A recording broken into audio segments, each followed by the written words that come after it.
Hello, beautiful people of the world. Welcome back to Familia PablAnu. I am the one and only Anu. And if you are one of our subscribers that's been liking, sharing, and subscribing, thank you so much. We appreciate you. And if you're new to our channel, welcome. Welcome to Familia PablAnu. And what are you waiting for? Don't forget to subscribe as well as press the bell button so you get notifications when we post new videos. So, in this video, I will be talking about a very recurring comment that you guys have about the unassisted home birth that we did in the Pearl of Africa. You guys have questions about postpartum bleeding, hemorrhaging, or excessive bleeding excessively during birth, and how to prevent it. And someone actually even did make a comment and saying it's a disservice to people who've had postpartum bleeding, hemorrhaging, and this and that. Africa, your children are home. I'm gonna tell you something very, it's a personal thing, but I think maybe everyone can learn something from it. It can inspire everybody. I actually have sickle cell trait. I do not have the disease, no, but I have the traits. In the US, they didn't know what to do with my blood test. I remember when I was pregnant with Elena, my first child, they were doing my CBC. When they told me that, you know, I was low in electrolytes, basically. But they do the CBC count as well, you know, and they do the blood count. My red blood cells, it will be, oh wow, your red blood cells are different shapes and sizes. Oh my gosh, what is this? So they don't even know that I'm AS. AS means I have some of my hemoglobin in my red blood cells. They are normal. It can be A, it can be F, it can be, is it B? There are many alphabets to qualify that. But then I have the S. Some people have the SS. The SS is the disease. I have AS. So I don't fully have the disease, but I have the trait. So when I tell people I'm fighting for my health every single day, because a lot of things affect me differently. I mean, my condition is similar to many people who have a blood condition, some kind of anemic condition. I was always anemic. And yeah, I've always had a lot of problems. A little malaria affects me so much differently.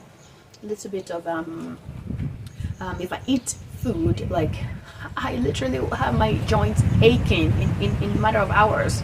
So it affects me so much differently, and it also affects glaucoma that also runs in my family. It affects me, so it gives me a higher chance of going blind, by the way, with glaucoma, because of heredity. This is what I inherited. I can't help what my genes are. I was born with it, and I was going towards that route of going blind. I was almost blind. I was only 23 years old. It was looking like I was going blind. That high pressure was so freaking high. So when I had my first baby, Elena, at the hospital, I was bleeding excessively, and they were all rushing around. Oh my gosh, what the heck is going on? We're gonna have to give you a pitocin shot to stop this bleeding right away. And I was like, I really don't wanna. I was so proud of myself. I did pain. I'm medicine free, no epidural, no pain meds at all. And then this thing, they said you're gonna give me injection for a pitocin to stop bleeding so that my uterus will start contracting. I was like, darn, okay, sure, give me a suppository. It didn't work, so they gave me a needle shot on my leg. I still remember that feeling. My leg was already shaking. So they gave me that shot of pitocin, and they're like, oh yeah, okay, the bleeding is now under control. So yes, I did bleed excessively during my first. And my second one, they wrote it down in my document. They didn't even ask me. They just did it. Said, now we're gonna give you pitocin to control the bleeding. And this was before we switched the foods that we eat. So yes, I did have hemorrhaging. I almost had postpartum hemorrhaging. So I know what it's like to bleed excessively. So when it came to the third birth, when I was doing it at home, I remember I was asking the midwife, okay, what happened if I bleed excessively? I had all this question because I had a lot of fear. Most major thing I was fearful of when I was about to do the home birth was, what if I bleed too much? What if my bag of water wouldn't break on its own? Which I always have this in my head. It wouldn't break on its own. And again, maybe because of the food I was eating, I wasn't healthy, and I was always 40 pounds overweight. I was getting 40 pounds in each of the 3 pregnancies. So no, the bag didn't break on its own. They had to artificially rupture it. And I was looking into, okay, what if I bled? And then I was looking into different, okay, you can eat a piece of your placenta and it will clot you if it has all this oxytocin that will make it clot really fast, or stop the bleeding really fast. At this point, I didn't kind of link the food I was eating to being able to clot really fast. That could be a factor. I didn't think about that. So once I was looking, and not until we switched the food I was eating, that was actually one of the results. I didn't actually look into foods that would make you clot. That my brain didn't connect food to excessive bleeding or blood being thin and you bleeding too much. But again, of course, they'll tell you, oh yeah, eat a lot of greens, it will help you and this and that, it is healthy for you. But I didn't really connect it, not really. So but when we switched the food we were eating towards the end, during my 4th pregnancy, when we switched to plant-based foods, SOS free, it wasn't quite SOS because I was still taking some substitute salt, I realized I was craving a lot of greens. I just wanted to eat greens. And also it's been, it's been about almost towards the 9 months, and then plus another 6 months, because I switched 6 months before I conceived baby number 4. And I was seeing the result on our children. I was seeing that once they scrape their knee, if they, they hurt themselves, all they had to do, once they hurt running and scrape knees here and there, or if I was cutting food and I cut myself accidentally, I was seeing that this thing bleeds it clots super fast. And when they scrape the knee, they come back to me 1 hour later, it heals super fast. I'm like, oh my gosh, maybe there is something in these foods that we're eating that heals super fast. I upped the greens, and towards the end of my pregnancy, my 4th pregnancy, I upped my greens too. I was eating greens and beans with like brown rice. That was all I wanted to eat. I was craving. I ate a lot of that. I ate a lot of greens. Guess what? When I gave birth, my 4th unassisted home birth in Indiana, in the US, I clot super fast. Because that was one of the things I was researching, like, okay, I don't want to hemorrhage, I don't want to bleed, and Pablo was also scared, like, okay, what if you're bleeding excessively and we can't control it? And I was looking into, eating placenta. I'm like, there must be a better way than just eating your placenta. Come on, how did all these mammals do? They don't bleed to death in the wild. What do they do? It's the greens that they eat. So you know how if you break these greens, and then you see this kind of clear liquid comes out, and then before you know it, the bottom, the greens or whatever the vegetable, pumpkin is one of them, and if you break a leaf, and that thing comes up, and then it seals it, and then it seals it. That is how our body started acting once we eat all of these plant-based foods. I can see it when I cut myself. I can see it in 1 hour. That thing, the liquid, clear thing, it bleeds a little bit. Then there's this clear liquid that comes up, and then I feel a little stinging. But before I know it, that place is sealed. It's sealed shut. No more bleeding. The bleeding stops very quickly, and it comes up, and actually not till minutes after the blood will come up, and that clear liquid will start coming up, and then it seals it behind it, and it's clear, and it starts to seal. You can feel stinging sensation.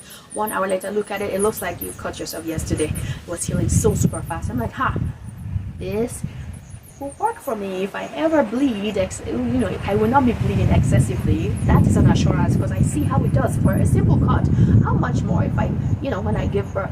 And of course, sure enough, when I pushed the baby out, give birth to the placenta, the bleeding was so minimal.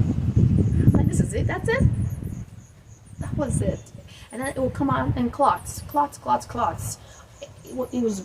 was coagulating really, really fast. And I made sure I didn't bleed excessively. And then with the 4th one that you guys were asking about, here in the Pearl of Africa, I ate all of the greens. I ate variety of plant-based foods, vegetable, fruits, and everything. I ate everything. A lot of greens too.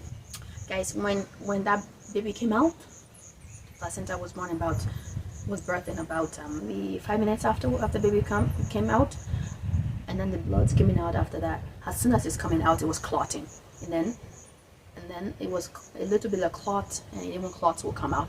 That was it. I didn't bleed excessively. Everything clot really super fast. So was I afraid that I would have hemorrhaging, and I would have excessive bleeding? No. I had assurance because I've seen what this type of food I eat does to my children and does to me and my entire family. So yes, we cannot help our genetics. We cannot help how, if we had blood issues and all that. I inherited sickle cell trait. I couldn't have helped that. So the fact I know that I can eat food and see results, and I know that even though my genetics condemn me this way, this foods that I'm eating is actually helping me control this condition that I have. So I know that come rain or come shine, I will not be bleeding excessively. So yes, it does come down to the foods that we eat. No, I know we can't control how we were born. We can't control if you have a genetic disorder, but at least you can still have some assurance with the way you nourish your body, knowing that doesn't have to define you. Yeah, you see what I mean? It doesn't have to define you. You can change the way you nourish your body. You're able to fight diseases. You're able to fight the sicknesses. If you have inflammation, your blood is probably thin. If you don't have the inflammation, come rain or come shine, you'll be protected because of the foods that you eat. So I hope it will inspire women to know that you can change what you eat and you see a better result. So if you're eating all these animal products, the salt, oil, and sugar, those things will definitely, if you're not having the vitamin K and having that fiber from plants, unprocessed, whole, that is not processed, then you can be worried that yes, your blood will be thin and they will have to give you Pitocin shot. But if you're eating this plant-based food, you will have assurance. That will be like your health insurance, basically, so that you don't have to be afraid of excessive bleeding. If this is a natural body process and you're not, and all these mammals in the wild do it, how come us? If we are, because undomesticated us, we can do it. But the domesticated us are the one, even the mammals who are domesticated, including the cattle and all of them, they're having problems with birthing, and they're having to have the vet go there and maneuver the baby and give them Pitocin shot so they don't bleed, excessive bleeding. And all of this problem that humans are having, all of this cattle are also having, all domesticated humans, If we're domesticated and eating the processed foods, living a lifestyle that is not natural, it's all processed and packaged, of course we can be fearful. We can be fearful and know that we will need a medical professional there to just kind of maybe compensate, kind of give us drugs to compensate for our lifestyle choices. So, well, I hope this video is inspiring. It inspires you to dig deeper and to know that yes, you can change your foods around. You can change the way you nourish your body and see a better result, no matter what your hereditary is, no matter what your genetics is. Thank you so much for watching. I'll catch you in my next vlog. Don't forget to like, share, and subscribe, and press the bell button to get notifications. And please don't skip ads. We appreciate it. Until next time, enjoy our videos, watch our vlogs, live vicariously through us in the beautiful pearl of Africa. Yes, until next time. Bye. Adios.